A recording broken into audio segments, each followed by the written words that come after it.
अलीकडे असे काही खरे साधू, खोटे साधू हे पूर्वीपासून आलेले आहेत.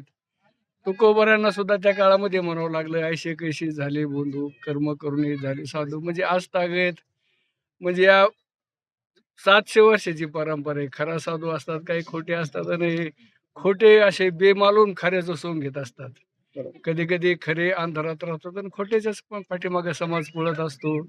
यात अलीकडे आपण पाहतो.